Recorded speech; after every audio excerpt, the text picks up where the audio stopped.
I'll begin with prayers.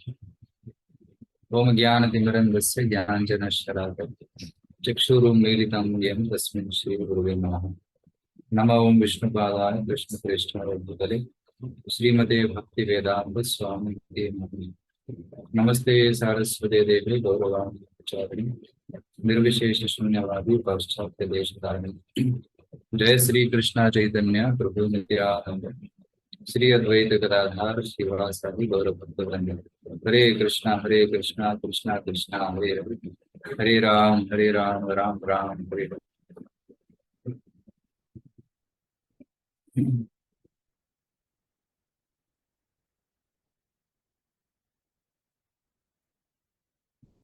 So welcome all. So today we'll be beginning the fourth session. So we are doing the series of Gita and Rashtra. So these are the four topics which we are discussing. This body is not all in all, spirit soul exists. This life is not all in all, afterlife exists. This world is not all in all, spiritual world exists. Yesterday we discussed this topic. So today we'll be discussing I am not all in all, Supreme God exists. So this is a fourth and a very important topic about God. Actually, it's very when we want to understand ourselves, we have to understand God first. Then we'll be able to understand ourselves. Just like if you want to see your face in the mirror, you need light. In darkness, you cannot see. And light comes from sun, isn't it? So when sun comes, then you see everything around you. The eyes function, isn't it? But when sun is not there, there is darkness, then there is no more light. So then we cannot see this world. Similarly, God is like that light. When you understand God, you understand everything. Yasmin vijñāti sarvam evam vijñātam bhavati. So Vedas say, Yasmin vijñāti. When you understand God, then everything else you will understand. So it's very important to understand this topic. Okay. Now, before I begin this session, I have a question for all of you.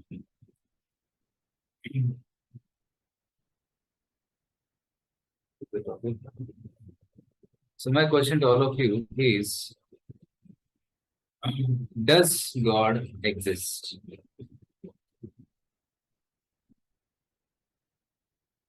What do you think? Does God really exist? Yes or no? Okay, many are saying yes, yes. So there can be three options. One is yes, and there is no. Third option is I don't know. So this session is relevant for all three. Those who say yes, this session is relevant. Those who say God does not exist, still this session is relevant to them. And those who are doubtful, for them also this session is relevant. So all three categories of people can attend this session to know what is the truth. Okay. So just like in the first session, it was an eye-opening session where we understood that I'm not this body, and I'm the soul. Isn't it? This session also will be eye-opening because it will see certain different dimensions, different arguments by which we can understand whether God really exists or does not exist. Okay.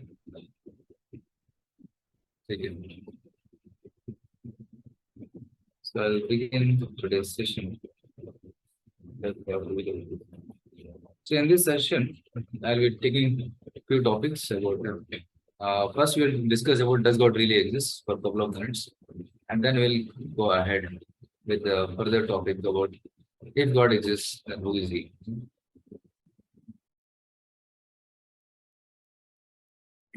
Here are certain arguments I place in front of you.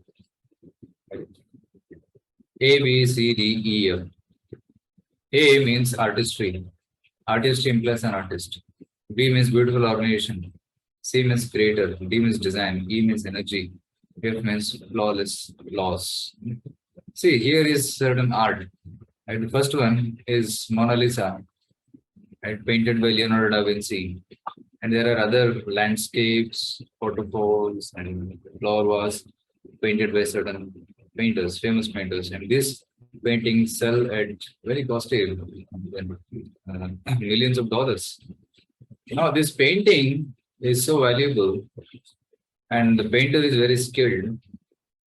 Now, the question is, Mona Lisa's painting is so valuable, but who made Mona Lisa? Who created Mona Lisa? Can man make Mona Lisa? No. He can make a painting. The question is, for ordinary painting, there is a painter. For the original beauty, who is the painter? Isn't it? So that comes to the conclusion that for every art, there must be an artist. In order to make a paper flower, we need paper, we need glue, scissor, and so many things. Isn't it? And in order to making paper flower, it will not have fragrance, and it cannot produce seeds, which will in turn produce further plants. So man can make a paper flower, but he cannot give fragrance to that. He cannot give the delicateness to that, softness to that. But God can. God is doing such a see, if you see the world around, when you put a small seed in the soil and keep watering it, and the seed sprouts into a plant becomes big and produces flowers. So the mud became a flower. This is a miracle which God is doing. You put a seed of rice in the mud, you put water to that, and allow the sun rays to touch it, and slowly it grows, and produces thousands of seeds. One seed produces thousands of seeds. You take one mango seed, put it in the soil, and wait for 10 years. You find a mango tree and thousands of fruits. One tree can produce so much fruits that now one family cannot eat. So much. If one family has one mango tree, sufficient, will have abundant mangoes. That is a miracle which we see around. So who is making this miracle happen? Is it happening by chance? Right? Can this phenomenon happen by chance? Like every year in the month of June, rain comes, monsoon comes. Who is designing this? That every year in the month of June only monsoon should come. Why not in January? Who is deciding? Isn't it? So it means there is some higher power which is controlling these phenomena. Right? So artistry implies an artist. It's a beautiful organization. You will see that in this world there is beautiful organization. You have seen honeybees. These honeybees, they are so expert that I will show this video. Bees are called social insects because they live and work together as a community. Thousands of female bees, called worker bees, live together in a hive with a queen bee. The queen bee was marked with a red dot, so we can see her. And all the other bees are serving. The worker bees are all female. How do they know that? But they almost never lay eggs. And they know how to make the honey. Worker bees do almost all the chores in the hive. They get the honey. They gather pollen or nectar, guard the entrance, clean the hive, build the comb, make honey, They're making honey, tend the queen, they're doing all this in beautiful organization. and feed the larvae. They have to do. Right? How they have to do. They even fan the hive with their wings to keep it cool on a hot summer day. So did these honeybees go to the school to know how to do this? No, they just know it. There's another miracle of a spider.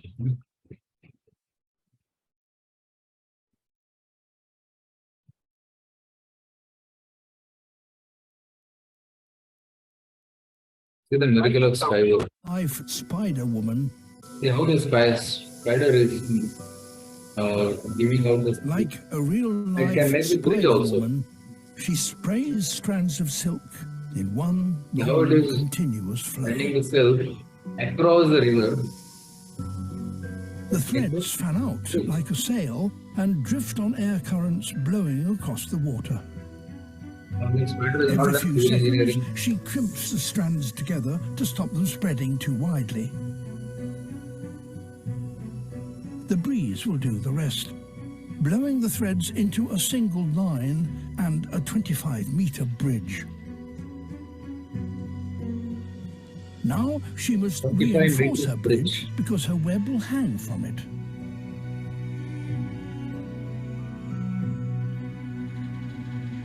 But there's something bouncing the line at the... They know how to make this bridge. These spiders can build the world's largest orb webs, up to 2 meters wide. A few hours from the first spray of bridging line, the job is done.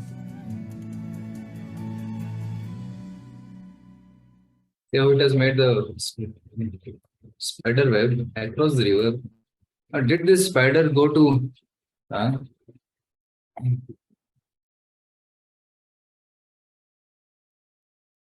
somebody is asking in the chat.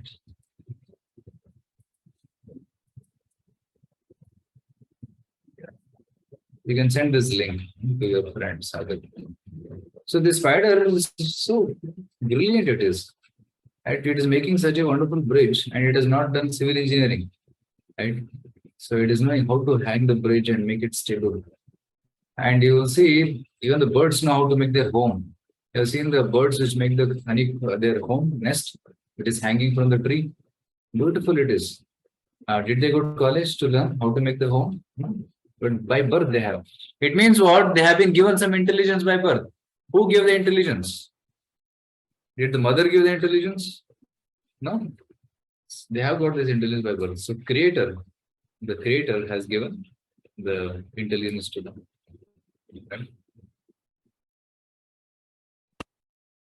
The beautiful organization means organizer. See this nice cars, somebody manufactured it, trendy computers, somebody assembled it, elegant watches, someone designed it, architectural marvels, someone erected it, skyscraper buildings, someone built it, wonderful sculptures, someone carved it. Right? So it means that if there is any creation, there should be a creator. Can the statue of Shivaji come by chance? And there was a rock and then suddenly transformed into a statue? Somebody sculpted it. And now we see one beautiful sculpture of Shivaji Maharaj. Somebody carved it. So creation implies creator. And you see this tree? This tree is so tall that in front of this tree, these humans look so tiny. Very, very tall it is. Almost close to 100 meters tall. 84 meters high. 29 meters in diameter. The trunk. It is so huge that in between this, a car can pass. So big it is. And human brain can store more information than all the libraries of the world. That is the power of human brain. But we are not able to utilize it. That's another point. We are not able to utilize to the full capacity, the power of the brain. Okay. And you see the design at the molecular level, at the cell level. So if there is DNA, RNA, there is chromosomes, right? So these are so complex. Just 4 molecules, A, D, G, C, and the combination of these 4 molecules produces and determines the character of a person, isn't it? The genome of a person. Okay, so our characters is designed by DNA, means determined by DNA, but who made the DNA? That's the question. Who made this concept of DNA and RNA? That's the question. I didn't make it, nor the scientists made it. But what is the conclusion? The creator made it, the God made it. Right? So there's another concept of Fibonacci. The Fibonacci is a series of sum of previous 2 numbers. Right? Around 1200 AD, a man named Leonard Pisano, better known as Fibonacci, discovered a sequence of numbers that created a very interesting pattern. The sequence begins with the numbers 1, 1, 2, 3, 5, 8, 13, 21, 34, and continues indefinitely. Each number is obtained by adding the last two digits together. A rectangle with a length and width of any two of the numbers of this sequence forms what is known as the golden rectangle, a perfect rectangle. A golden rectangle can be broken down into squares the size of the next Fibonacci numbers down and below. If we were to take a perfect or golden rectangle, break it down into smaller squares based on Fibonacci's sequence, and divide each with an arc, the patterns begin to take shape. We begin to see Fibonacci's spiral. The spiral in and of itself is insignificant. Its importance is revealed in where we find it. Take, for example, the sunflower. The display of its florets are in perfect spirals of 55, 34, and 21, the sequence of Fibonacci. The fruitlets of the pineapple create the same spiral based on the sequence. The pine cone does the same. As currents move through the ocean and the tide rolls onto the shore, the waves that bring in the tide curve into a spiral that can be mathematically diagrammed onto a plot at the points 1, 1, 2, 3, 5, 8, 13, 21, 34, and 55. Buds on trees, sand dollars, starfish, petals on flowers, and especially the nautilus shell are formed with this exact same blueprint. With each segment of growth, the nautilus adds to itself one more value on Fibonacci's scale. This blueprint can be seen around us on a small scale every day, but the greatest example of all is directly above our heads. At an average of 100,000 light years across, even the spiral of the galaxies above us are formed with the exact design that the tiny shell is formed. This sequence or blueprint appears to be the trademark of a designer, a proof of a creator, something left behind indicating the one who was there, a fingerprint. As we scan our universe from the tiny flower to the awe-inspiring galaxy, we see the fingerprint of God. As you know,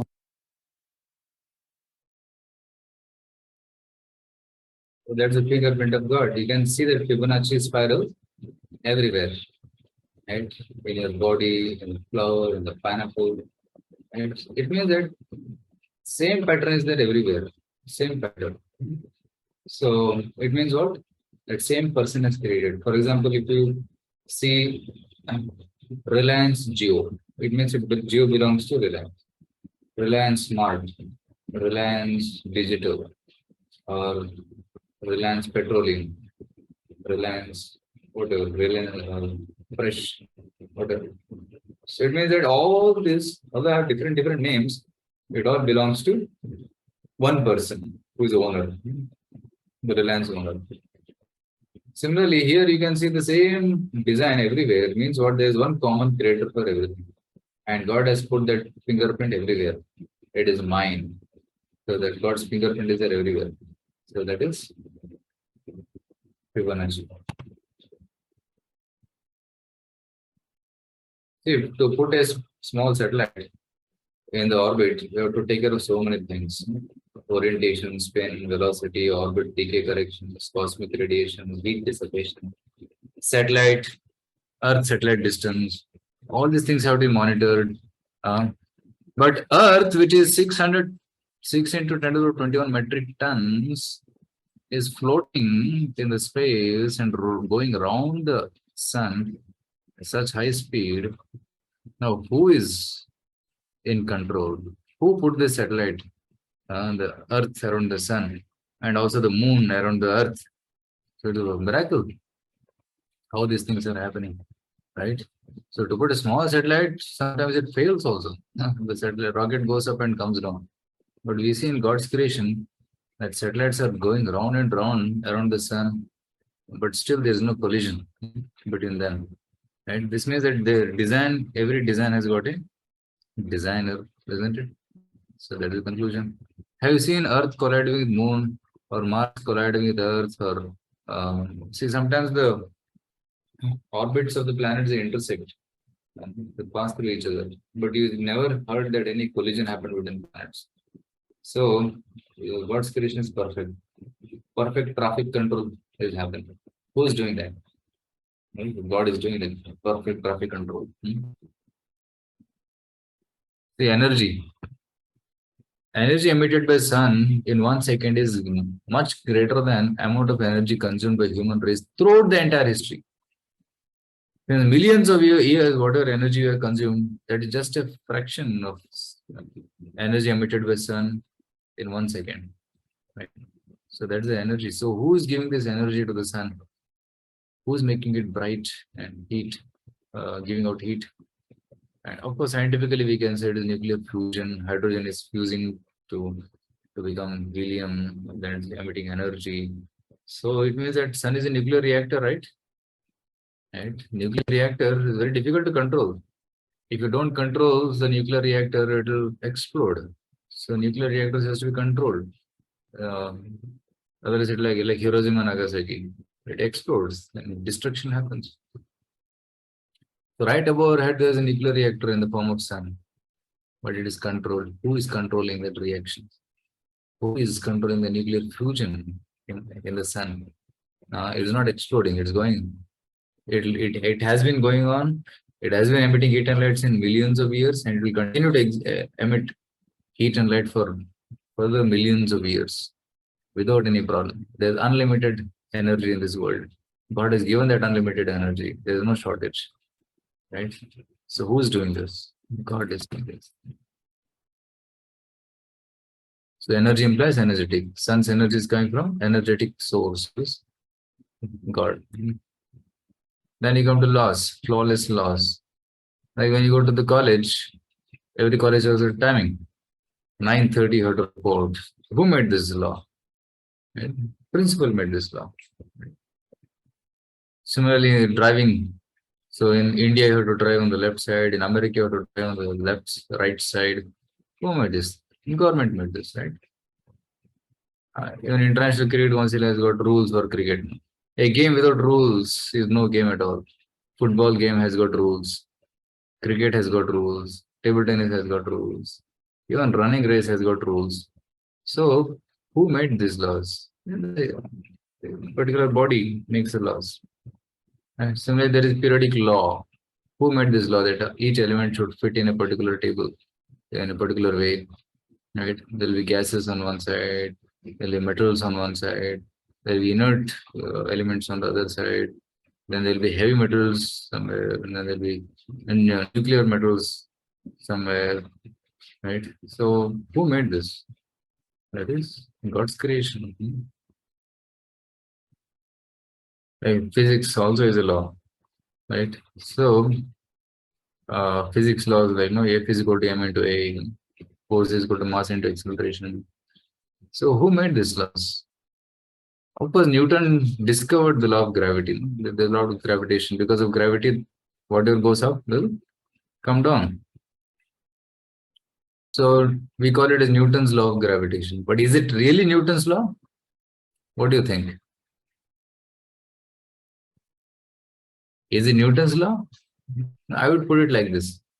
It is God's law as discovered by Newton. God's law of gravitation as discovered by Newton. Newton didn't create gravity. God created gravity. And then Newton discovered it and gave it a formula. That's all. And he coined the word G, gravitational force.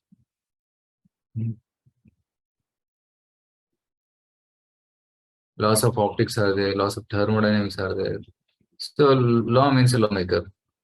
Even Srinivasa Ramanujan, he says, a thought, every equation for me represents a thought of God. That's what Srinivasa Ramanujan, one of the famous scientists, he says. And you'll be amazed to know that even Albert Einstein believed in God, Isaac Newton believed in God, Schrodinger believed in God, Kelvin, he believed in God. Lord Kelvin says that if you think deeply enough, you'll be forced by science to believe in God. Those who are very deep scientists, serious scientists, they believe in God because they understand this world cannot be a product of chance, right? So similarly, somebody is born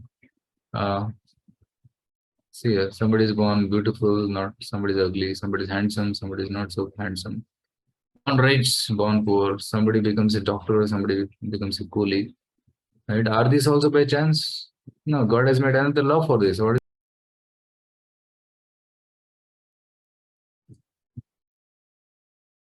so Pumsaha Retat Pranashreya. So the man impregnates the woman, and according to the karma of the soul, a particular soul is put at the time of impregnation. And it's not by chance. It is by the law of karma. Which child will be born in which family, what type of karma he will carry, that's all fixed. According to the desire of the parents, the consciousness of the parents, a particular soul is attracted to that family. Okay, it's all matching them, right? Nice match fixing is happening in a family, right? Like Hiranyakashipu and Hiranyaksha, they were born to Diti and Kashyapa. Diti and Kashyapa, they at the wrong time they produced a child. So at the time, Lord Shiva put Hiranyakashipu and Hiranyaksha in the womb of Diti, and they become demons. But on the other hand, you will see Prahlad Maharaj is gone to Hiranyakashipu because by the will of the Lord, at the time somebody is chanting the name of Lord Ram, Rama, Rama, Rama. And while hearing that, Prahlad was born. So in this way, the state of consciousness determines what kind of child is born. So it's not by chance, it's about karma. So Lord says in Bhagavad Gita, Lord Krishna says, Mattaha parataram nanyat kinchidasti dhananjaya mai sarvamidam protam sutre maniganaiva. O conqueror of wealth, there is no truth superior to me. Everything rests upon me as pearls are strung on a thread. And this is a very wonderful shloka to contemplate on. Mattaha parataram nayat. There is nobody superior to me. Parataram is superior, na anyat. Kinchidasti dhananjaya. Hey Arjuna, hey Dhananjaya, there is nobody superior to me. So one may ask a question. So who is that God? If already somebody is asking in the chat, Abhiman is asking. Right? So Krishna says clearly in Bhagavad Gita that he is the supermost, topmost. That's why Krishna is called as Bhagavan. In Bhagavad Gita, Krishna is called as Bhagavan. When Krishna is saying, Vyasadeva is writing Sri Bhagavan Vacha. Vyasadeva is not writing Sri Krishna Vacha. Vyasadeva could have written Krishna Vacha, right? But why he is not writing Krishna Vacha? He is writing Sri Bhagavan Vacha. And you see here Bhagavad Gita, second chapter onwards, Bhagavan Vacha comes. The second shloka onwards. Sri Bhagavan Vacha, he says. Why Sri Bhagavan Vacha? Krishna is Bhagavan. Somebody may misunderstand. Oh, Krishna may be an ordinary personality. So if you write only Krishna Vacha, people will think Krishna is not God. But Vyasadeva, who is noting down Bhagavad Gita, who is writing Bhagavad Gita in Mahabharata, he is telling Sri Bhagavan Vacha very clearly. So what is this Bhagavan? Krishna and the Supreme Personality of Godhead are identical. Therefore, Lord Krishna is referred to as Bhagavan throughout Gita. Bhagavan is the ultimate in the absolute truth. Okay. So Bhagavan is the ultimate understanding of absolute truth. So there are three phases of understanding. Srila Prabhupada writes here, the absolute truth is realized in three phases of understanding. Namely, Brahman, or the impersonal, all-pervasive spirit, Paramatma, or the localized aspect of the Supreme within the heart of all living entities, and Bhagavan. So there are three ways, Brahman, Paramatma, and Bhagavan. Okay, so this is described in Bhagavatam. Vadanti tat-tattva-vidah tattvam yajnanam-advayam brahmeti paramatmeti bhagavan iti shabdate. Like for example, a sun, when you look from a distance, it appears only a white, bright ball. But when you go closer, you will see that it is a planet. And when you go further closer, you will see that there is Surya, Surya Deva, Surya Narayana present in Surya. So initial understanding is God, sun is light. In next understanding, there is a planet. Third understanding, there is a ruler for the planet. Similarly, when you see God from a distance, God appears like Brahmajyoti, light. When you go closer, he'll appear as Paramatma in the heart. When you go further closer, you will see that he is Bhagavan, Krishna. Krishna is Bhagavan. Okay. So what is the meaning of this word Bhagavan? Srila Prabhupada explains here. The Sanskrit word Bhagavan is explained by the great authority Parashar Muni, the father of Vyasadeva. The Supreme Personality who possesses all riches, all strength, all fame, all beauty, all knowledge, and all renunciation is called Bhagavan. So this is the definition of Bhagavan. Okay.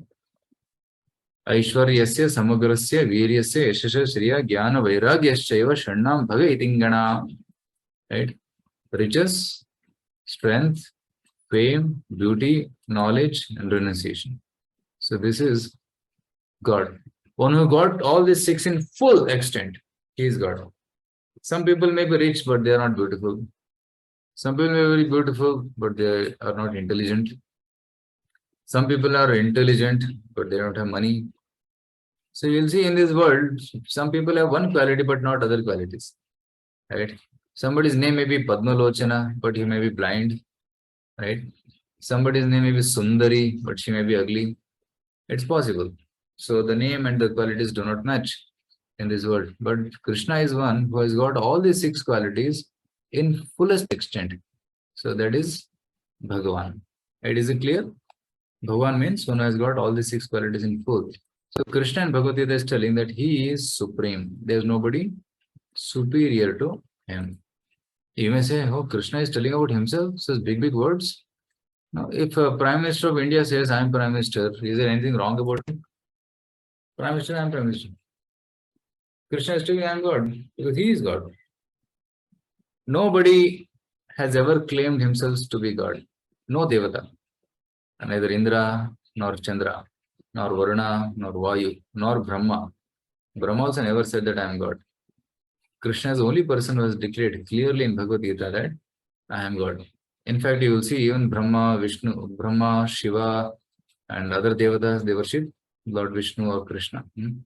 Yam Brahma Varunindra Rudra Marutaha Stunvanti Divyastavair Vede Sangha Padakramopanishadair Gayantiyam Samaga Dhyanavastita Tadgatena Manasa Pashyantiyam Yogino Yasyantam Na Vidussura Suragana Devaya Tasmai Namaha. Srimad Bhagavatam tells that Yam Brahma, Varuna, Indra, Rudra, Marutaha, Stunvanti Divyastavair, all the devatas, including Brahma, Rudra, Indra, they all worship Lord Krishna. Even Vedas, Vede Sangha Padakramopanishadai, right? All the Vedic books and explanations of the Vedas, Shruti, Smriti, and even Upanishads, they glorify Lord Krishna. Even the yogis, Dhyana Vistata Tadgadena Manasa Pashyantiyam Yoginam. Even the yogis, they worship Krishna. Yasya Antam Na Vidussura Asuragana Devaya Tasmai Namaha. Even the devatas and asuras, they cannot understand the limits of Krishna. So that is Krishna. So let's offer our obeisances to Krishna. That's what is told in Srimad Bhagavatam. So Krishna is declaring here that he is the supreme personality of Godhead. How? He is Sutre Mani Ganaiva. Mai Sarva Vedam Protam Sutre Mani Ganaya. So Krishna is creating everything, but he himself is hidden. Just like if you have a pearl necklace, and I have a Tulsi Mala here. You can see the Tulsi beads on it, but you cannot see the thread.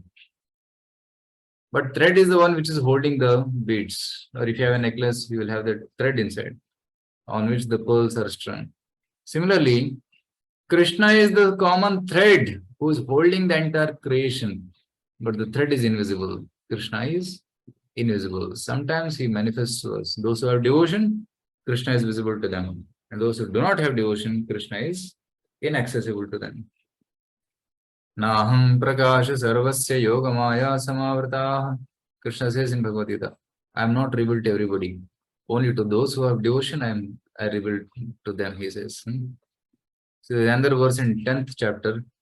Aham sarvasya prabhavo mattaha sarvam pravartate iti matva bhajante mam buddha bhava samanvita. I am the source of all spiritual and material worlds. Everything emanates from me. The wise who perfectly know this engage in my devotional service and worship me with all their hearts. Krishna says here, Aham Sarvasya Prabhava. From me comes everything. Mattaha Sarvam Pravartate, and everything is maintained by me. Iti Matva, when you know this, Mam Bhajante, they worship me with love. Bhava Samanvita, with great love, they worship Krishna. And once you know who is Prime Minister, you naturally have respect for him. Right? Similarly, if you know who is the Prime Minister of the whole universe, you will naturally respect and you will want to meet him, you will want to serve him, isn't it? So Krishna is declaring here. So God is the CEO of the creation, controller, enjoyer, and the owner of the creation. Right? Now, next question is, how can I know about God? If God exists, why can't I see God? I see only the trees and the mountains and the sky, but can I see God? To answer this question, we should know whether do we have the adhikar to see God. Right? Let us see this point. There are three ways of gaining knowledge: pratyaksha, anumana, and shabda. Pratyaksha means seeing is believing. Now let's see pratyaksha. Generally, we believe what we see, but there are things which we believe but we do not see. Can you give some examples? Can you give some examples of things which you believe but we do not see? Yes, can you put on the chat? What are things in our daily life we believe but we do not see?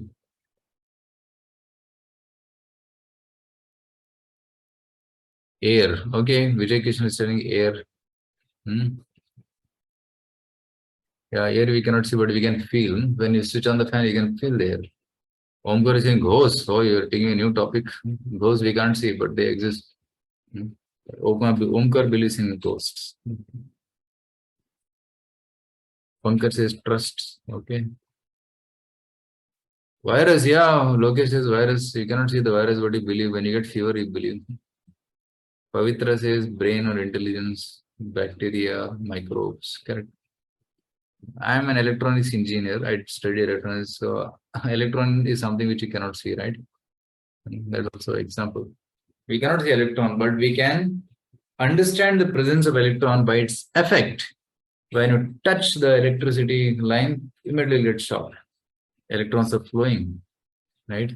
So that is a proof of electron. We cannot see, but we can feel it. Yeah, Rashida says current, correct.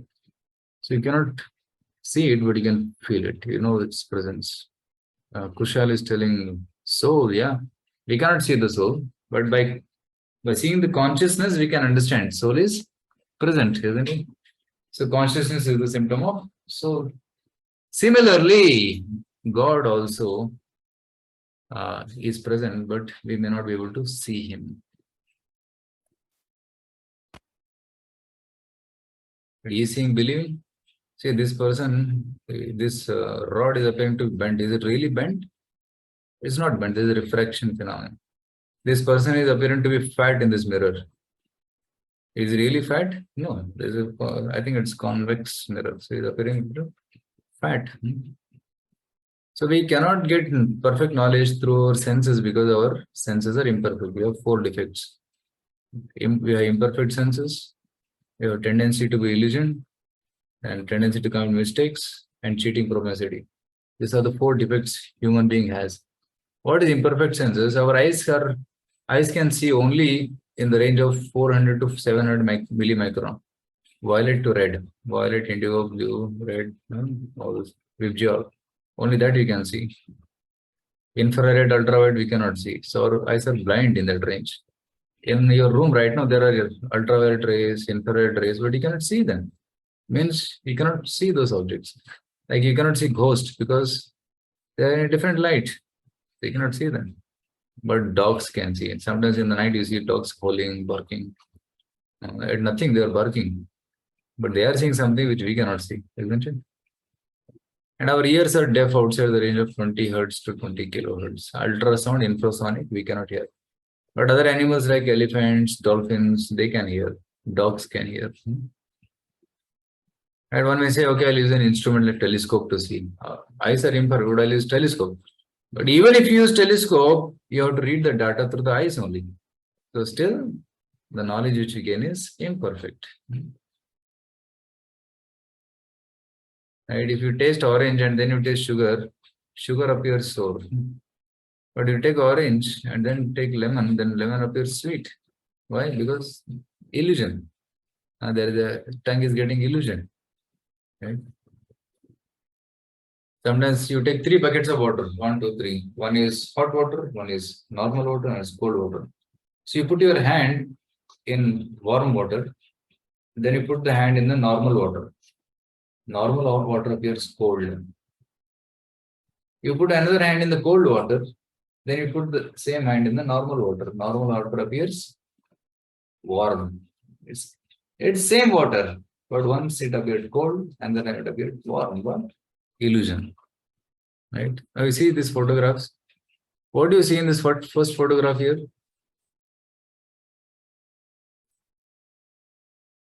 Are you able to see something here?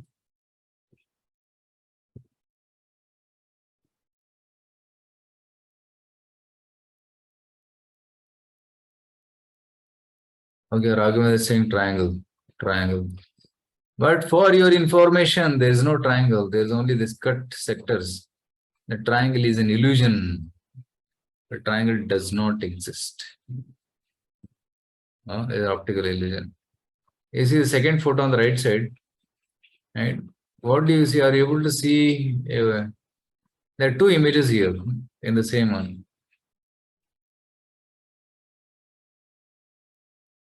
In the same this photo, there are two things you can see. How many of you are able to see a old lady? Old lady. You can raise your hands or you can say yes in the chat box.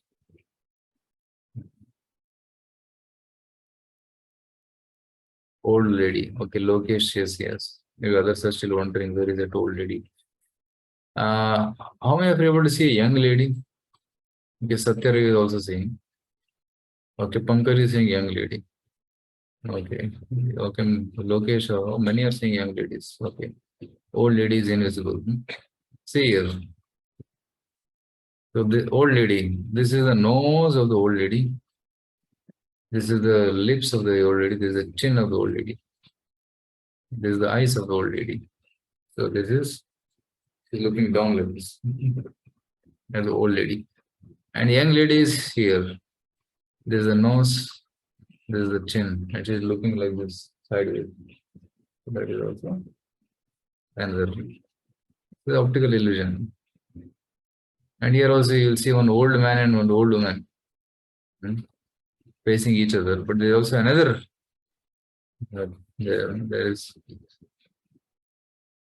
one young lady and young man singing. Okay, so what do you see? Is it static or is it in motion? This picture which you see, is it static or is it in motion? Is it moving?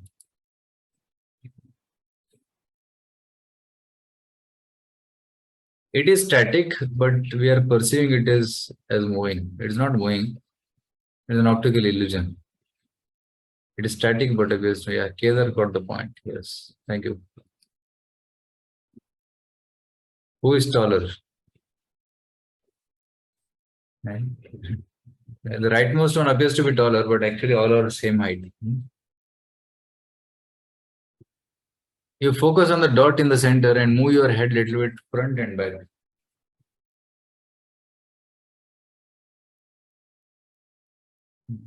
What is happening? Are you able to see the circles moving? Yeah. Yes, this is called illusion. But actually, it is static. Here, the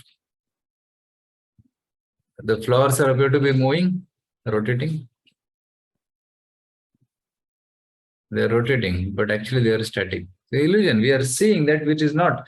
This is called Maya. Maya matlab kya hai? जो नहीं है उसको देखना, वो माया है. Right? Of course, there are many more optical religions. By getting into religion, we make mistakes. That is the third defect. Like see here, initially brain was thought to be a cooling organ. Okay? Sometimes they say, my head is getting heated up, bhesha garam ho raha hai. So brain was thought to be like a cooling organ, but actually later they discovered that it's the master organ, the most important.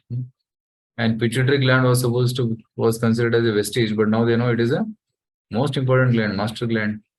Similarly, after you first one is imperfect senses, then we get into illusion, then we make mistakes. To cover up the mistakes, there is cheating propensity. So the fourth one is cheating propensity. So cheating propensity means, like for example, some scientists, especially Darwin kind of scientists, they propose that man came from animals, monkeys.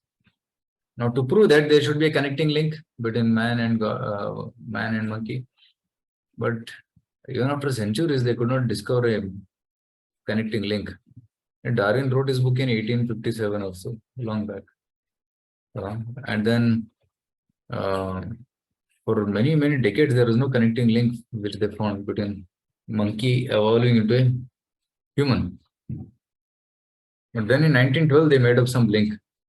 And then in 1953, it was revealed that it is a fraud. Human skull was filed. So it was a fraud. So there is a book called Forbidden Archaeology. In that book, all these things are thoroughly exposed. That's why now Darwin's theory is rejected, because there is no evidence for Darwin's theory. That in Western universities already they are rejected long back. In India, recently they rejected. So we are a little slow. In America, it's already rejected long back. And then second way of gaining knowledge is anumana, guesswork. You make a theory and then you make some conclusion. Example, sound coming from a nearby room. Okay, some sound is coming. Some people are quarreling. Then you go inside and say, actually TV is going. That's called anumana theory. In quantum mechanics, physics is something like anumana theory. Right? In Darwin's theory is anumana theory. Just extrapolation of data. Okay, he saw the birds and animals and reptiles, fishes. Then he connected. Maybe this evolved into this. Fishes became reptiles. Reptiles wanted to fly. They became birds. Then birds became different varieties. Monkeys became man. That's how we extrapolate the data. Right? So that's Anumana Pramana. Even the search for God particle is also Anumana Pramana. And science was trying to discover answer to all the questions. But without God, you cannot answer all the questions. So one scientist, he discovered a particle and gave the name God particle, and that became a sensation a couple of years back. Okay. And third way of gaining knowledge is Shabda Pramana, which is the most powerful. Like you see this child, he wants to know who is his father. How can he know who is his father? One way is he can do DNA testing. But to do DNA testing, it's very costly, first of all, and it takes a lot of time. Right? So it is said that to identify 200 men, to test 200 men, it will take 800 years for genetic fingerprinting. So this is called inductive knowledge. But there's another way, easy way. The child can ask its mother, "Mommy, who is my father?" And mommy will say, "This fellow is your father." So this is Shabda Praman, asking an authority. Because mother is an authority. Because the child came from a mother's womb. The child knows the mother. So the child can tell. So the mother can tell who is the father. So this is called deductive knowledge. Like every university, when you want to learn some knowledge, you go to a university which has got authorized professors and authorized books. Similarly, when you want to know about God, you should also approach a authorized college or university. That's called parampara or sampradaya. Then in that sampradaya, there are bona fide gurus. You should learn from them. And then there are books, authorized books called like Bhagavad Gita and Puranas, which you should read. So ISKCON is also coming in sampradaya called Madhva Sampradaya. Right?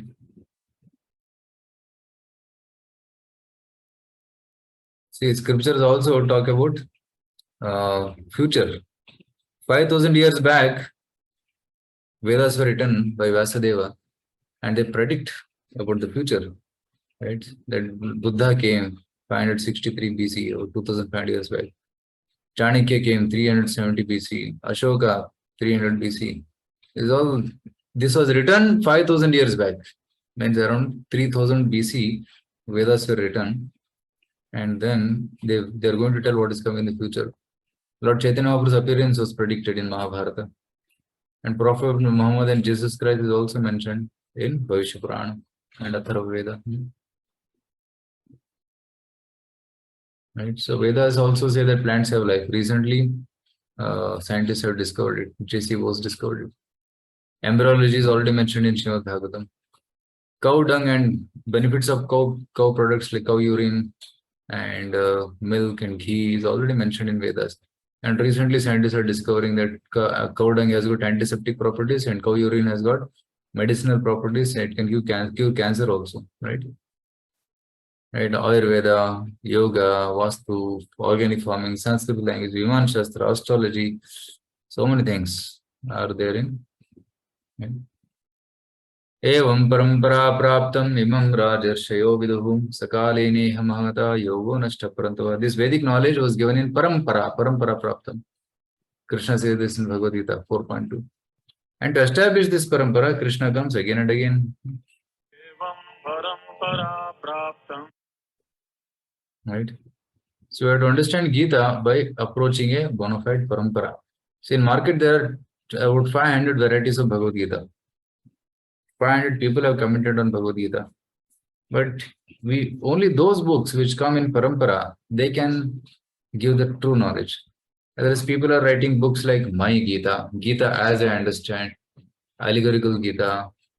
They give their own interpretations about Gita because they are not coming in parampara.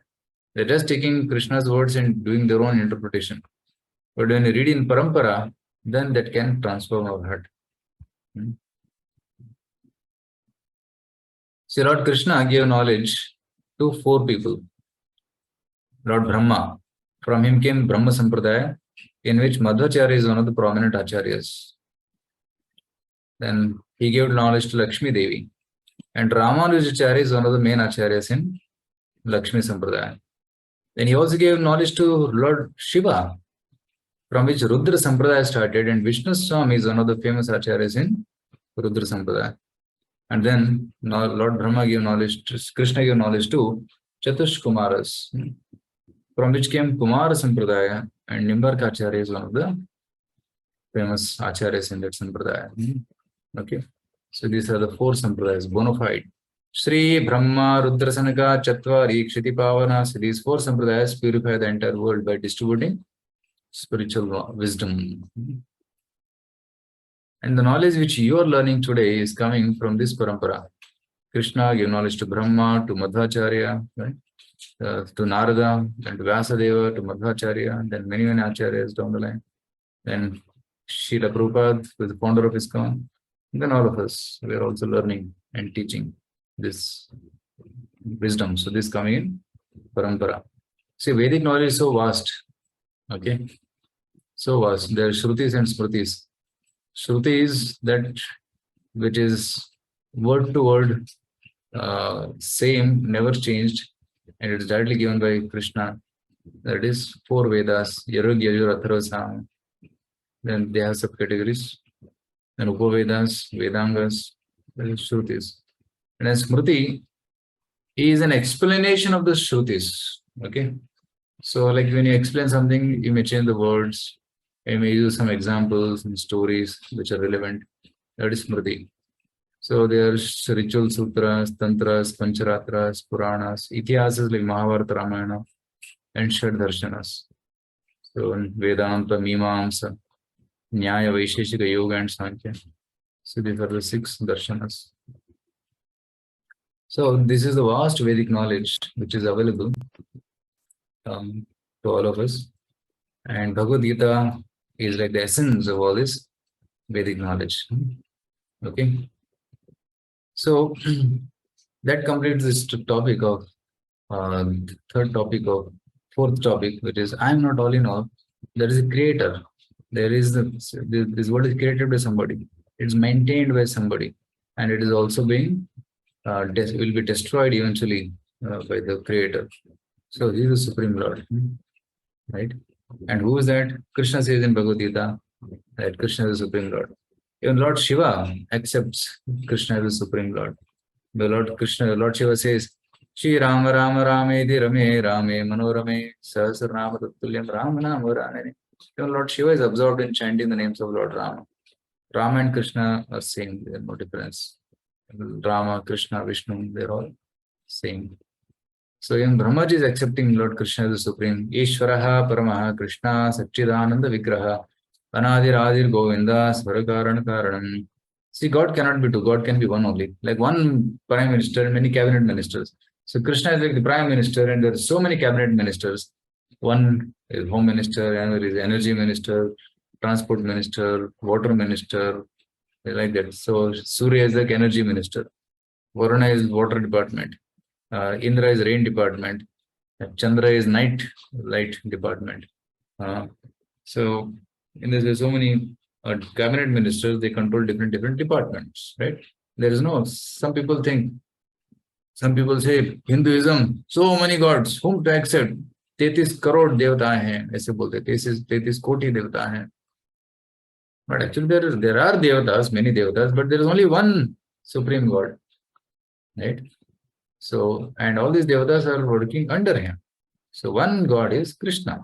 So the Bhagavad Gita says, Srimad Bhagavatam accepts it, all the Vedas, Puranas, Vedanta Sutra, all still the same thing.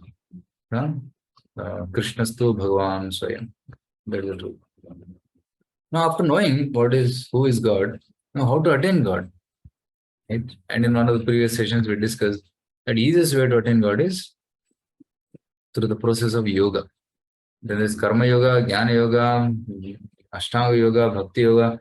Out of these four, which is the easiest process? Easiest process is Bhakti Yoga. Okay. Let me come to that point.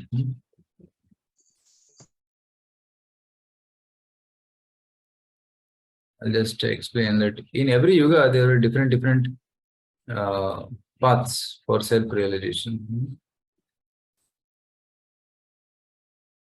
There are 4 yugas.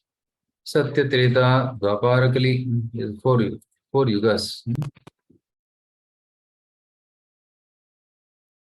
In Satya Yuga, the prescribed method was meditation of Lord Vishnu in the heart.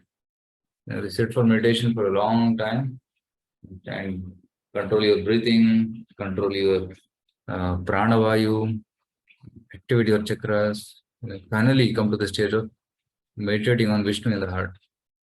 So this is a bona fide process which is followed in Satya Yuga.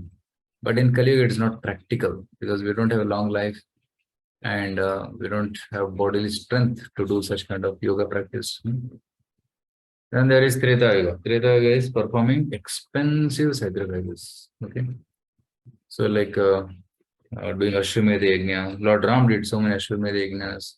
Yeah. So, but now it is not possible. It requires a lot of purity, proper chanting of mantras, lot of gold and wealth, charity is supposed to be given. Very, very difficult. And there is Dwapara Yuga, elaborate temple worship. That's why you will see that in Dwapara Yuga, big temples are built. Dwarka temple, Mathura temple, so many temples are built even directly with Krishna. And elaborate worship was performed. But now in Kali Yuga, this is not also very practical. So in Kali Yuga, very easy process is given, which is chanting the holy names of the Lord. By chanting of the holy names, one can attain the same benefit and reach the kingdom of God. Even other religions also, even Christians chant the holy names. Even Sikhs also chant the holy names. In the early morning, they chant the names of Vaheguru. Even Islam, they chant mantras, Allah. And Buddhists also chant. So in Sanatana Dharma also recommends repetition of the holy names of the Lord in form mantra. Right? We have several mantras, Hare Krishna mantra, Om Namo Bhagavate Vasudevaya, Om Namo Narayana. So many mantras are there. All are bona fide. Right? What is mantra? Mantra. Manaha means mind. Trayate means one which delivers. So that which delivers the mind from all negativity, that's called mantra. The chant is Hare Krishna, Krishna Krishna, Hare Hare, Hare Ram, Ram Ram, Hare. So this is a meditation. Right. Even there is a scientific research that by chanting the holy name, the heart becomes very stable, the breathing becomes stable, and the mind becomes very cool and calm, right? And efficiency increases. So it is very experiment is performed and it is proven. So what do the scriptures say about chanting the holy name? Dwapare Jane Vishnu Pancharatra Istu Kevalai. Dwapar Yuga, people worshipped Lord Vishnu by Pancharatra, means puja. Kalau to Nama Matrena Pujate Bhagavan Hari. In Kali Yuga, Nama Matrena. For chanting, they can worship Krishna. In Narayana Samhita it is quoted. The Hare Krishna mantra is mentioned in Kali Santarana Upanishad. Hare Krishna, Krishna Krishna, Hare Hare, Hare Rama, Rama Rama, Hare Hare. Iti Shodashakam Namnam. Shodasham is 16. There is 16 words here. Kali Kalmasha Nashanam. So all the Kali's dirt will be vanquished. Nata Paratropaya Sarvavedesha Drushate. So this particular mantra is recommended for attaining the Supreme Lord. Hare Nama, Hare Nama Eva Kevalam. Kalo Nasti Eva, Nasti Eva Gatiranyata. Chaitanya Charitamrita. It says that 3 times it is emphasized. Chant, chant, chant. Hari's name, chant Hari's name, chant Hari's name. No other way, no other way, no other way. It means what? It is emphasized 3 times and other things are rejected 3 times. Means this is the most important activity in Kali Yuga. That's why you will see about 500 years back, there was a revolution in India, everywhere. There was a bhakti movement, especially chanting. Lord Sri Chaitanya Mahaprabhu appeared in Bengal 500 years back and started propagating chanting. Tukaram Maharaj appeared in Maharashtra area and started chanting Ram Krishna Hari, Jai Jai Ram Krishna Hari, right? Rama Krishna Hari, Hare Krishna Ram. Same thing. So, and yesterday, 2 days back was Ashadha Ekadashi, thousands, lakhs of people in Pandharpur chanting the names of Hari. And in South India, you will see Purandara Dasaru, Kanakadasaru, and other Haridasaru. They all chanting the names of the Lord. And you will see in Andhra Pradesh, Tamil Nadu, so many saints came who propagated the chanting of the Hare Krishna mantra. So this is the power of chanting. So Bhakti revolution happened 500 years back. Kaler dosha nidhe rajan asti eko mahan guna kirtanat eva krishnasya mukta sangha param vrajet. Kali Yuga is full of faults. Kaler dosha nidhe. Kali Yuga is full of faults. But one good quality. Eka mahan guna. What is it? By chanting of Krishna's name, we can attain perfection. So that one good quality is there in Kali Yuga. So like this, so many yajnanam japa yajñosmi. Bhagavad Gita says, among all the types of yajnas, I am japa yajna. Chanting on the beats, Hare Krishna, Hare Krishna. So that is japa yajna. So these are the these scriptural references for chanting, so which emphasize that in Kali Yuga, this is the best way. Other ways are also bona fide, but in Kali Yuga, it is not suitable. Just like if you have a headache and you go to the doctor will see your nature and then prescribe particular medicine for headache. Because for the same headache, there are different medicines, but seeing your allergy, what you're allergic to, where you're born, what kind of food you eat, accordingly your medicine. Similarly, in Kali Yuga, all the processes are there, but in Kali Yuga, chanting is most effective. That's why chanting is prescribed. Okay. How to chant? You should chant Panchatattva mantra before chanting Hare Krishna. Sri Krishna Chaitanya, Prabhu Nityananda, Sri Advaita Gadadhar, Shiva, Sadi Gaurabhaktaranda. These are the Panchatattva. In the middle is Sri Krishna Chaitanya. And to our left is Nityananda Prabhu, then Advaita Acharya, Gadadhara Pandit, and Shivas. These 5 personalities, very worshipful personalities, they 500 years back, together they started the Hare Krishna movement 500 years back. So Hare Krishna movement is not new, it is 500 years old. Even before America was formed, discovered, Hare Krishna movement was started at that time. So this is the Panchatattva. We seek their blessings and then we chant Hare Krishna. Right? Chant audibly, not very loud, but softly. Hare Krishna, Krishna Krishna, Hare Hare, Hare Ram, Hare Ram, Ram Hare Hare. Like that you can chant. Pronounce each name distinctly. Chant with respect, devotion, and concentration. Hear the sound. That is most important.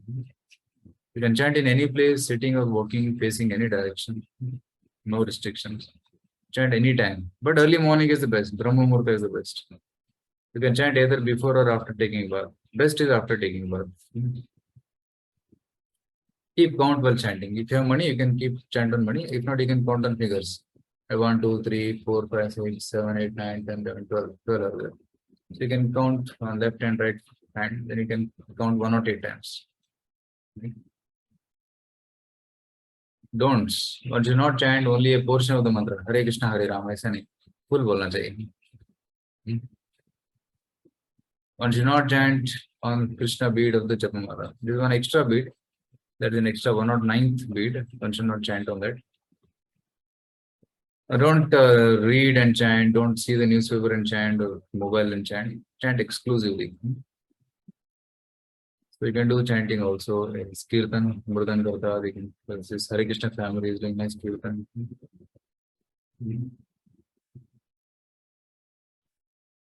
So chanting will bring your mind to alpha zone, which is very relaxed, alert zone. Below that is drowsiness, sleepy zone. Above that is active and hyperactive zone. So chanting will bring you to the relaxed, alert zone. So that's a benefit. And freedom from sins and unwanted desires. Lust, anger, greed will go away from the heart. Right? So many people have chanted and they have expressed their opinion here. Right? And a peace of mind. She gets, opens eyes of wisdom, stress relief, mental stability, positive thinking, development of maturity. And George Harrison says, it's really a process of having self-realization of God. So please chant Hare Krishna, Krishna Krishna, Hare Hare, Hare Ram, Ram Ram, Hare Hare, be happy. Okay? So this was the conclusion. I wanted to tell. Okay, so this ends our session. Gita in a nutshell. Yes, Yeshwant, are you there? Yes, Guruji.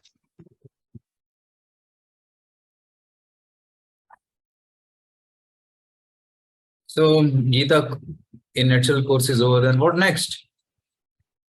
So some of you are asking that if you want to continue attending Bhagavad Gita sessions. Yes, we'll continue these sessions. So Yeshwant Prabhu is our coordinator. Can you come on video if it's possible?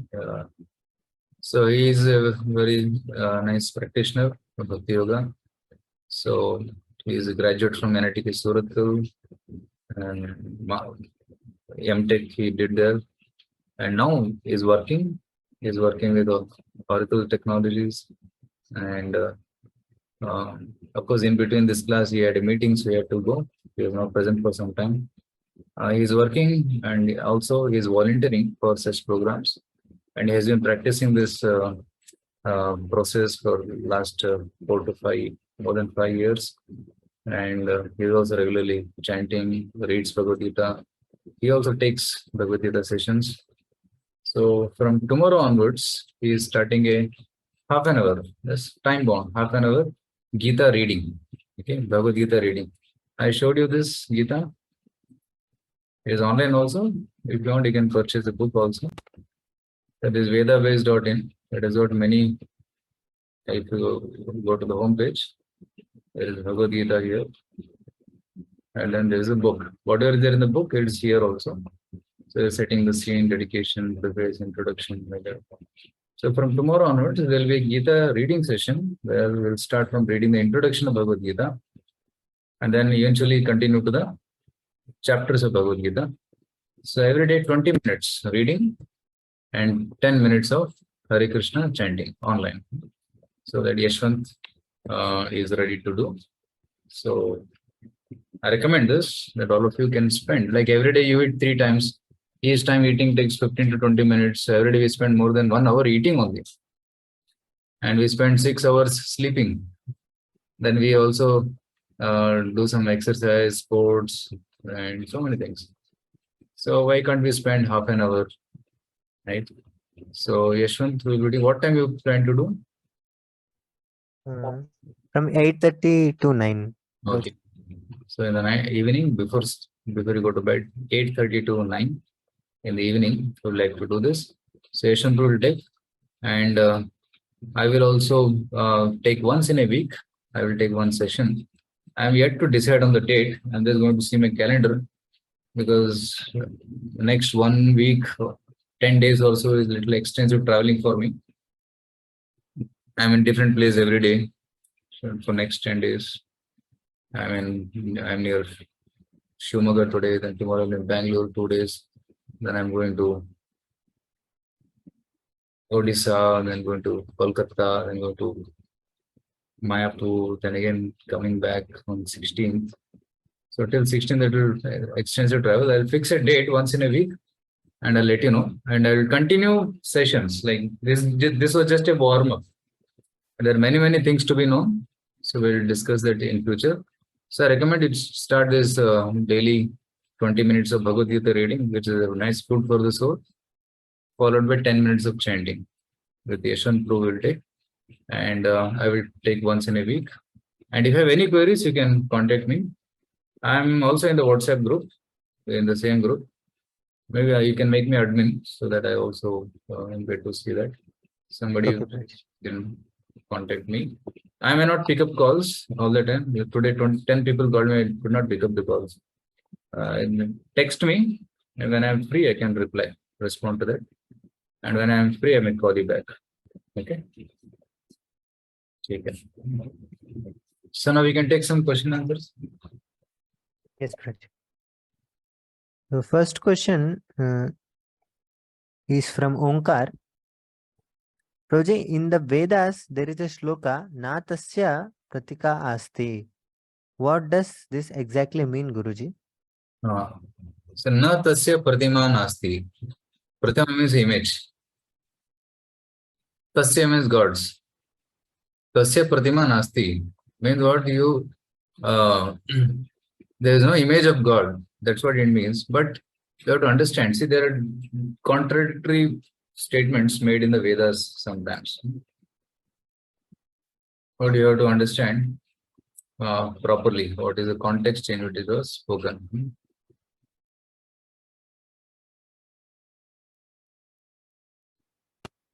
For example,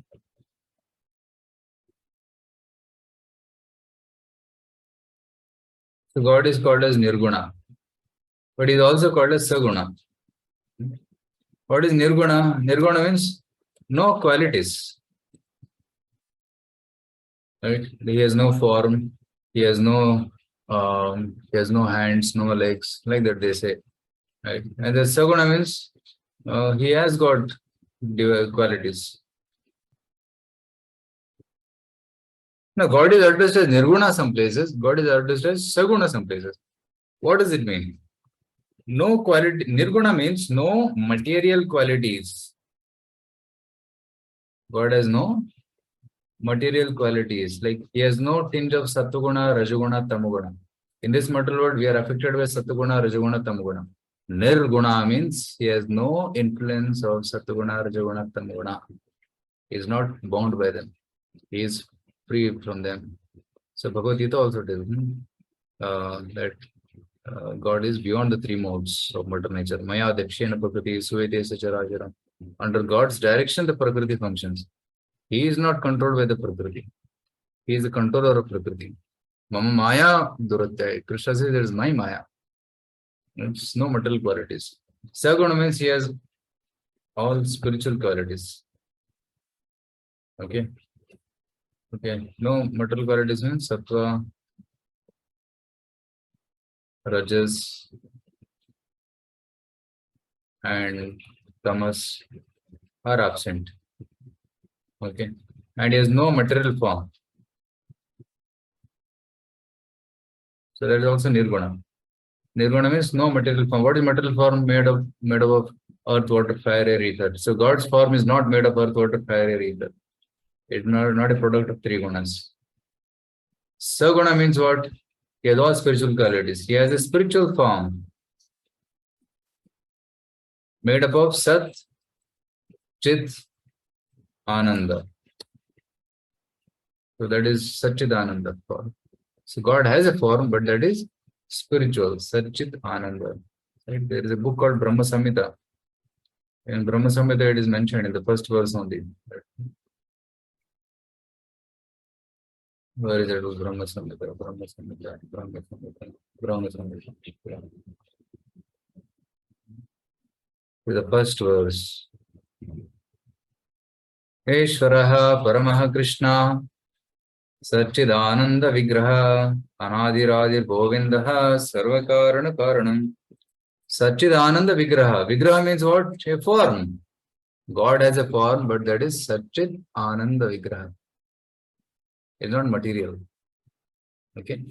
So God has a form and God has spiritual form, not like our form. There are other shlokas in Bhagavatam, means other Vedas, which say that God has no eyes, He has no ears, no hands, no legs. Means what? He has no material eyes. He has eyes, but he has no material eyes. He has ears, but he has no material ears. He has spiritual ears. So that's the difference. And God has no material form, but God has a spiritual form. So that's why if you call some stone as God, that is an offense. Because God is not that stone. Stone is an energy of God. Correct? Now then why we worship a stone deity in the temple? That is different. When you carve a stone into form as mentioned in the Vedas, how God looks, and when you invoke the presence of the Lord and do prana pratishtha, then God appears in that what a matter, and that matter is no longer material, it is spiritualized because God has descended there. Okay, so God is present in it. So deity is different than pratima. Pratima is an image of God, but deity is Sakshat God himself. So like if you go to Ranganatha temple, Udupi Krishna temple, he is Krishna. Okay, he is Supreme Lord. It is not Pratima. Pratima means you, like on the roadside or in the streets, you will find some putala, that is Pratima. But when you do Prana Pratishtha, it is no longer Pratima, it is Vigraha. So he is Krishna himself. That's the difference. Okay, I hope that answers the question. Next question is from Jeevan Gowda. Namaskara Guruji, what are the steps to be followed before reading the Gita and while reading the Gita? Is it compulsory to know Sanskrit? Yeah, so actually if you read Srila Prabhupada's Bhagavad Gita, there is no need of knowing Sanskrit because my personal experience, I never knew Sanskrit. Never studied in my school days also. But while reading Srila Prabhupada's books, I also learned some Sanskrit. Even if you don't know anything, still you can read. For example, a shloka is there. Ishvara, Paramaha, Krishna, etc. So Srila Prabhupada is word-to-word meaning. Ishvara means the controller. Paramaha means supreme. So while reading, so you will get all the words meanings, then you get the translations also. So if you don't know Sanskrit, no problem. You can just continue reading. So Bhagavad Gita also, if you see chapter 1, so there is text 1. So Dharma Kshetre, Kurukshetre, Samaveta, Yutsava. So by reading the word-to-word meaning, you can understand what is its meaning. Okay. No need. If you know, that's good. If you don't know, still no problem. You can read. You can read English also. English translation purports are there. You can understand. So our books are very easy to understand. Okay. And what is the question before that? How What to, are the steps to be you know, followed while reading Gita? yeah, so read respectfully with attitude to understand the truth. In a prayerful mode, in a mode of devotion, then you can understand. Don't try to read in a scholarly way. I want to prove that I know the best Bhagavad Gita, or I'm a scholar. I know so many shlokas. Not with that mood. With this genuine mood to understand the truth. Try to read in that mood. Next. Next question is from Raghavendra. Instead of Hare Krishna, we can chant other God name while meditating. Yeah. So see, there are other names like Om Namo Bhagavate Vasudevaya, Om Namo Naranaya. Right? So they're bona fide mantras. So we cannot chant any mantra. Whatever is mentioned, recommended in the Vedas, that only you should chant. You cannot concoct any mantra. Om XYZ Namaha. You have to have a bona fide mantra. So, and that to receive from a bona fide sampradaya. Those mantras can be chanted. Nowadays in TV serials and other places, many mantras are being created. So we cannot accept that. We have to. So Hare Krishna mantra is a bona fide mantra recommended in Vedas. And Om Namo Bhagavate Vasudevaya, Om Namo Narayana. So you can chant those names, not a problem. Okay.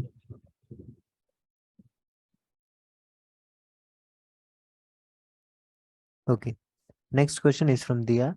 Prabhuji, why is the concept of Vaishnavism and Shaivism there? Is it that one says Sri Krishna is supreme and other says Lord Shiva is supreme? Are both the concepts are same? Yeah, so actually, Vaishnavism and Shaivism, they're there because they accept different. Shaivites think that Lord Shiva is the supreme and they worship him. And Vaishnavites, they think that Lord Vishnu is the supreme and they worship him. There should not be any difference between both. Because when you see Lord Shiva is also Parama Vaishnava, Vaishnavana Yatha Shambhu. When Vaishnavas, genuine Vaishnavas, they see Lord Shiva, they see him as their Guru, our Guru, because he's a Rudra Sampradaya Acharya, right? In that way, they worship him. So Vaishnavas also worship Lord Shiva as their spiritual master, because Vaishnavanam Yatha Shambhu, among all the Vaishnavas, he is the topmost of the Vaishnavas. That is mentioned in Srimad Bhagavatam. Nimnaganam Yatha Ganga, Devanam Achyuto Yatha, Vaishnavanam Yatha Shambhu, Purananam Idam Tataha. So very clearly mentioned. Just like among all the rivers, Ganga is the best. Among all the Devatas, Krishna is the best. Achyuta is the best. Among all the Vaishnavas, Shambhu is the best. And among all the Puranas, Srimad Bhagavatam is the best. It is mentioned there. So when we worship, meet Lord Shiva, go to his temple, offer obeisances, we worship him as our Guru, spiritual master. So similarly, Shaivites also. So when they see Lord Vishnu, they should understand he is master of Lord Shiva. So one should also respect in that way. And there should be mutual cooperation. There should not be any sect and then fighting. But unfortunately, in the past, that has happened. But that's because of lack of knowledge or fanaticism. So that should be rectified. Yeah. Next. Raghavendra kept one mantra, I think. Now, Hanebharavanu Nambabode. Yeah. So can we believe in our fate?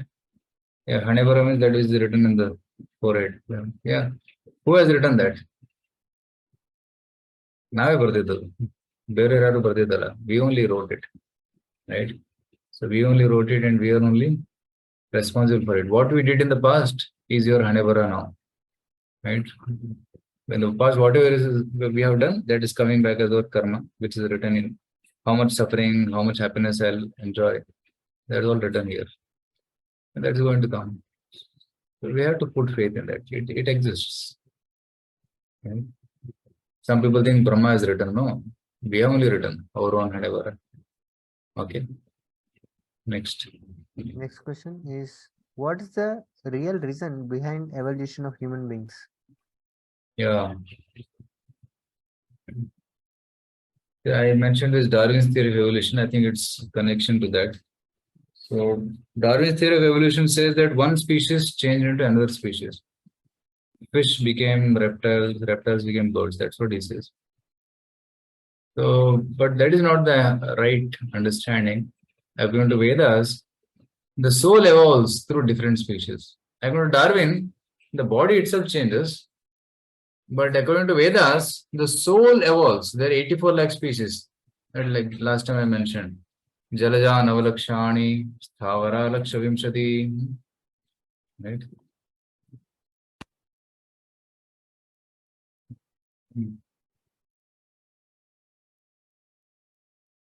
So there is evolution here. I'll show you how.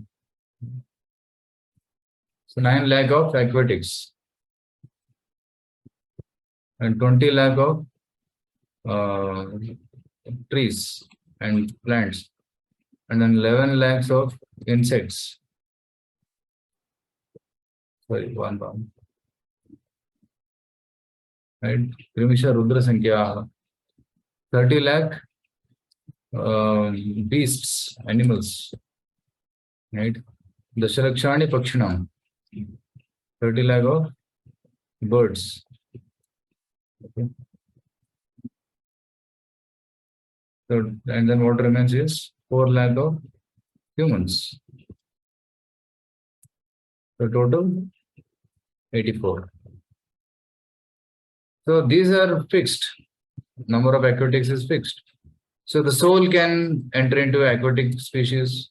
The same soul can go to trees. It can evolve into beasts, birds, and finally it can come to humans. Humans also four lakh categories. Means some are atheistic, uncultured, like tribes in the forest, and some are cultured. Some are very advanced in spiritual consciousness. Some are very advanced devatas also. So based on their consciousness, 4 lakh humans are categorized. So the bodies are fixed, but the soul can choose to evolve through the bodies and finally evolve to the back to Godhead. Right? So that evolution is mentioned. So evolution of the soul is mentioned in the Vedas. But what Darwin says that body changes, that is not mentioned in the Vedas. Okay. That is not accepted by the Vedas. Okay. Dia is asking what are the principles or rules to wear Tulsi Kanti Mala? Can one buy authentic Mala from Amazon? Yeah, Tulsi Kanti Mala should be very auspicious, very powerful. If you wear this, no negative elements can touch, or Yamadutas will not come near him. That's what it is said. But for wearing, one should also follow rules. One should not eat meat. One should not drink alcohol or smoke. Right? One should not even. One should also preferably give up onion, garlic, because that's tamasic food. So when one follows these basic rules and regulations, then one can wear Kanti Mala. So one should chant Hare Krishna and then follow these rules. Then he can wear this Kanti Mala. In Amazon, I don't know. I have never explored this because generally we get Kanti Mala in temples. ISKCON temples is available. I'm not sure whether it's available on Amazon. Sometimes duplicate malas are available. They sell it as Tulsi, but it's not Tulsi. So you have to get a genuine Tulsi. You get it in the ISKCON temples. Okay. I think all the questions are over. Yes. Any other questions anybody wants to ask here? Or you would like to share any comments on how you felt this session today, or these 4 sessions?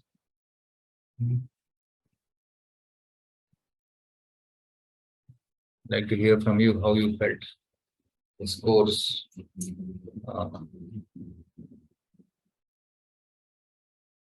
You can unmute and speak as well. That will be faster.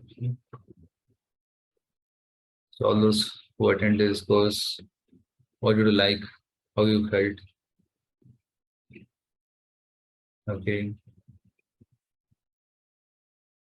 Abhiman is telling I got clarity. Sanku Paul is asking one question. In non-veg, can anyone eat fish? Is fish vegetarian or non-vegetarian? The fish, I think, it's a living species. It's a water species. So it doesn't grow from the trees. right? What is vegetarian? That which grows from the trees and plants. That is vegetarian. But fishes don't grow on the trees, so there is non-veg. And even eggs also don't grow in the trees. They come from the back of the hen. So that's also non-vegetarian. Okay. Pankaj Jain is telling, I explored the spiritual sense. Okay. Kushal is telling, thank you so much for giving this knowledge. It was very helpful. I'd like to keep coming back to gain more knowledge from you. This was a wonderful class. Thank you, Kushal. We also look forward to you. There are many things to share. Only time is a limitation.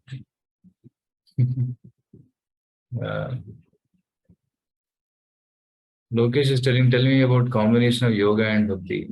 Yoga, you mean physical yoga, right? Pranayam and bhakti yoga. Actually, if you are doing a yoga, physical yoga like pranayama, asanas, that's good, you can do. But you connect it to bhakti. Maybe you can do it to get physical strength and mental strength. Then you can chant nicely. Even some bhakti yogis also get up early in the morning, they take bath and do some pranayam. Right? They sit in a peaceful place, do some pranayam, anuloma, viloma, and then deep breathing, because the mind gets pacified. And then when you sit for chanting, then it's much better experience. Even those Brahmanas who chant Gayatri mantras, Sandhya Vandanam. So initially they sit, they do Achaman, then they do pranayam for a couple of minutes, and then they chant the Gayatri. So doing yoga assists in bhakti yoga. Okay. So you can have a combination. Before chanting, you can do some pranayam for a couple of minutes, and then you chant Hare Krishna. Vijay Kishan, oh, it was a kind of revision for you. Yeah, I know you attended before as well. It is Sango Patil's polystyrene is a lovely experience. Got to know many things. Thank you. Raghavendra is saying, I will not allow to do bad things. Yeah, thank you, Raghavendra. Be good, do good, and spread this positivity to all. Okay. Try to, whatever you have learned, you can share with your friends. And we'll do another iteration of this program in the next month. So we can have more people joining. You can call your friends and propagate it to them as well. We want all Indian, 130 crore people to learn this knowledge. ISKCON, I'm doing some small attempts. Like me, there are so many other devotees doing small attempts to cover entire India. So every Indian should know this Bhagavad Gita.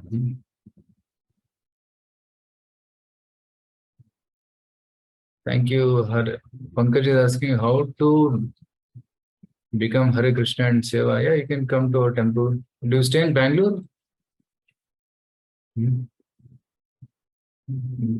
If you're staying in Bangalore, then you can come to, you can come to Kumaraswamy Layout. Yashwant is, right now, Yashwant is in our central there. Kumaraswamy Layout. I'll be there on day after tomorrow, 6th and 7th, I'll be there. So you can come down and you can ask some seva from him. He will give you some seva, right? So after your college or after your work time, so you can come, or weekends, you can come. Weekends, every Saturday we have youth program, physical program there, and you can come and do seva. I'm also starting a weekly program in Global Village, near Global Village Tech Park on 16th evening. That's an offline program, offline event. We'll send it in the group. Those who are nearby can come attend the program there. 16th evening, Sunday. Okay. Abhiman is asking, why did Krishna tell Arjun that even he is God, but he hasn't realized it?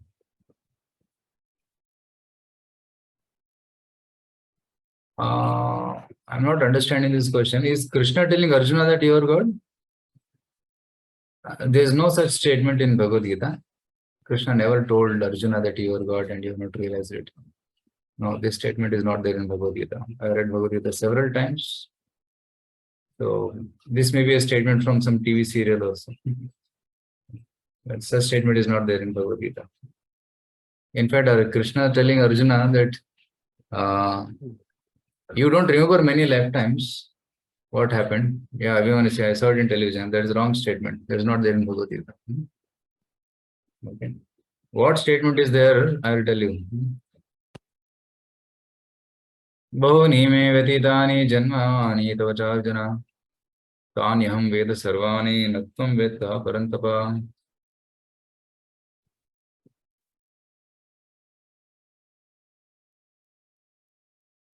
अपरं भवतो जन्म परं जन्म व्यस्ततः कथमेतद्विजानीयां त्वमादौ प्रोक्तवान् इति Arjuna asking, the sun god Vyavasvani is senior by birth to you. How am I to understand that in the beginning you instructed the science to him?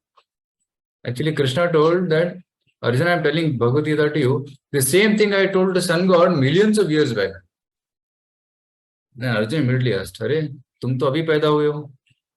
Arjuna is telling Krishna, you and me both are cousins, we both born together. How is it that you told sun god? Very good, intelligent question Arjuna is asking. Then Krishna is answering. Shri Bhagavan Vacha Bahuni me Vetitani Janmani Tavacharjana Tanyaham Veda Sarvani Nattam Veda Parantapa. He is telling, many births both you and I have passed. I can remember all of them, but you cannot. O subduer of the enemy. Is it? Okay. हम मैं और आप बहुत जन्म लिए हैं और मुझे पूरा I remember what happened in the past. All the lives I remember, but you don't remember, Arjuna. Why? Because you keep changing your body. When body changes, you forget. Right?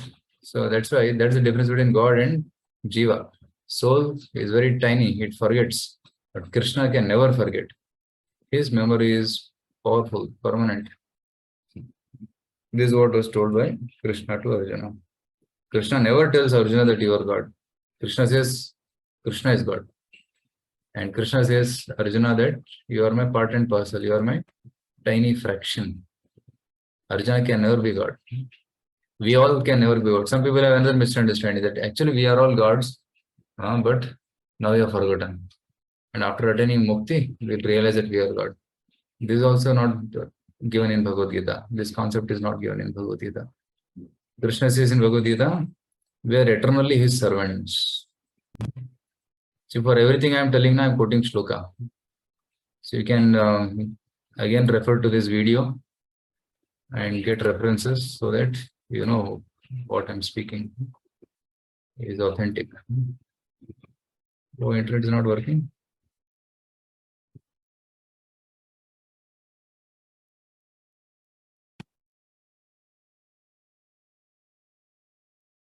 That's coming. See, 15.7. Mamevamsho jivaloke jivabhutas sanatanaha manashishtan indriyani prakristani karshati. He says, Mama eva amshaha. All the jivas are my amsha, Krishna says. Sanatanaha. The soul is eternal and God is also eternal. And soul is eternally a separated part. Soul can never be one with God. The living entities in this conditioned world are my eternal fragmental parts. Due to conditioned life, they are struggling very hard with 6 senses, which include the mind. See, Jiva is suffering. We are all suffering, but God is never suffering. Right? God never suffers. He is always happy, but we suffer. So that's the meaning difference between us and God. So God is always happy, but we, when we forget God, we become unhappy. Like fire is burning. Suppose you light a wood, it burns, fire comes, some sparks also come. But when the spark falls to the ground, it loses its power, illumination. Similarly, Jiva, when it goes away from God, it loses its illumination. Again, when it comes in contact with fire, it becomes bright. We are dependent on God for our happiness. When we disconnect from God, we become unhappy. When we connect to God, we become happy.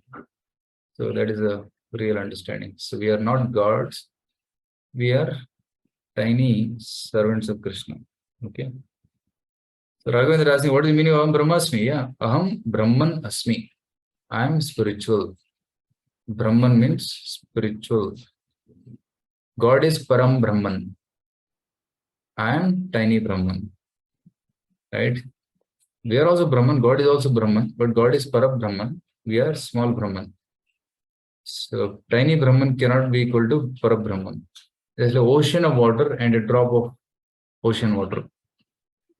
Drop of ocean water is also salty, and the ocean is also salty. But the ocean is big, and we are tiny. Fire is big, spark is small. Sun is big, sun rays are small, tiny. So we are tiny sparks of Krishna. So Aham Brahman Asmi, but Bhagavan Parabrahman Asti. Right? We are tiny Brahman, but God is Parabrahman. Again, I'll give reference to this. You open 10th chapter of Bhagavad Gita. Chapter 10. Arjuna is telling. Arjuna Vacha Param Brahma Param Dhama Pavitram Paramam Bhavan Purusham Shashwatam Divyam Adidevam Majam Vibhum. In this shloka, Arjuna is declaring, Krishna, you are supreme. She is Param Brahma. You are the supreme Brahman, he says. Right? Param Dhama, you are supreme about Pavitram, pure. Paramam Bhavan, you are supreme. Purusham Shashwatam, you are supreme person. Shashwata Purusha. Divyam, you are transcendental. Adideva, you are the first God. Ajam, unborn, and Vibhum, the greatest. So this is the declaration of Arjuna. Not only Arjuna, Arjuna says, Ahustvam Rishyas Sarve. All the sages accept this. Devarshi Naradas Tada. Narada Muni says this. Asito Devalo Vyasa. Even Asita Muni, Devala Muni, Vyasa Deva has said, and Swayam Chayo Bravishime. And you yourself have told to me just now. Right? In the 10th chapter, Krishna declares that I am the Supreme. So not only Krishna, Arjuna declares, Narada Muni declares, Asita, Devala, Vyasa, and other rishis all accept that Krishna is supreme. So what is our problem? Why not we also accept the same conclusion, isn't it? So we are Brahman, but we are tiny Brahman. But God is Parabrahman. Okay. Thank you. Very beautiful, wonderful questions you are all asking. Very relevant questions. And all the answers are there in Bhagavad Gita. Just read Bhagavad Gita cover to cover, not once. Read 10 times. Then you will understand thoroughly. Okay. Bhagavad Gita is not a book to be read once. Again and again and again and read it. More you read, more deeper your understanding will be. Okay. So fine. So I think we should end here now. All your queries are answered. And I have got your feedbacks as well. So thank you so much. So from tomorrow onwards, you can join Yashwant Prabhu's book reading, Bhagavad Gita reading session. And I will fix my time, and once in a week, surely I will take further classes for all of you. Okay? Hare Krishna. Thank you. Srimad Bhagavad Gita ki jai. Srila Prabhupada ki jai. Hare Krishna.